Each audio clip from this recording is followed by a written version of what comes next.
বন্ধুরা, আমি এখন দাঁড়িয়ে আছি ভারত বাংলাদেশ সীমান্তে। আর এই সীমান্তের নাম হচ্ছে বেনাপোল পেট্রাপোল সীমান্ত। এটি বাংলাদেশের যশোর জেলার বেনাপোলে অবস্থিত, আর অপরদিকে এটি ভারতের পশ্চিমবঙ্গের বনগাঁয় অবস্থিত। আর এটি একটি ইন্টারন্যাশনাল বর্ডার। আর এই বর্ডারে কিন্তু অফিসিয়াল নাম হচ্ছে হরিদাসপুর বর্ডার, যেটা প্রত্যেকটি বাংলাদেশের ভিসাতে কিন্তু বাই ডিফল্ট থাকে। আর এই বর্ডারে দেখতে পাচ্ছেন মানুষের চাপ একটু স্বভাবতই বেশি থাকে, কারণ বাংলাদেশের সবচেয়ে বড় স্থলবন্দর কিন্তু এই বেনাপোল স্থলবন্দর। ভারত এবং বাংলাদেশের মধ্যে পণ্য আমদানিতে ভিসা এখন পুরোপুরি বন্ধ। অল্প যে কিছু মেডিকেল ভিসা দিচ্ছে তারাই ভারতে যাওয়া আসা করছে। আশা করি সব কিছু স্বাভাবিক হয়ে যাবে এবং ভ্রমণ পিপাসুরা আবারও ভারত ভ্রমণে যেতে পারবে।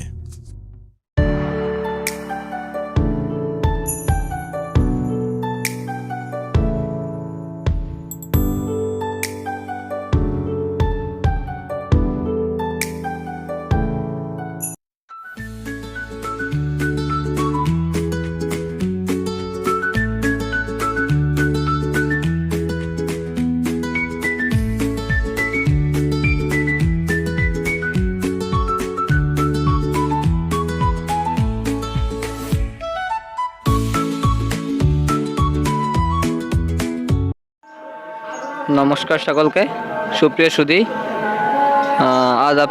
আজ আমরা এসেছি নামাচার্য শ্রী শ্রী ব্রহ্ম হরিদাস ঠাকুর পাটবাড়ি আশ্রম, বেনাপোল, যশোর। আপনারা সকলেই দর্শন করুন। আমরা এখন ভিতরে প্রবেশ করব। দেখতে পাচ্ছেন ডান পাশে রয়েছে পরিচালনা পরিষদের কার্যালয় এবং সাধু নিবাস।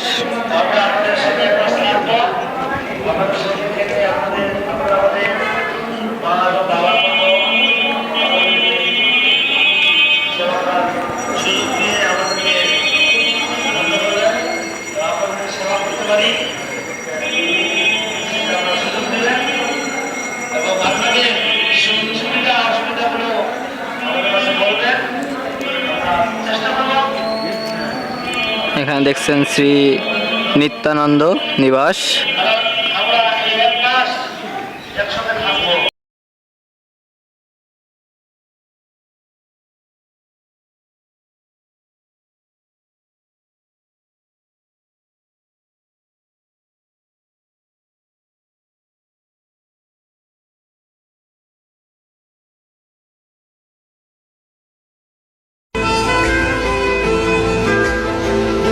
सजदा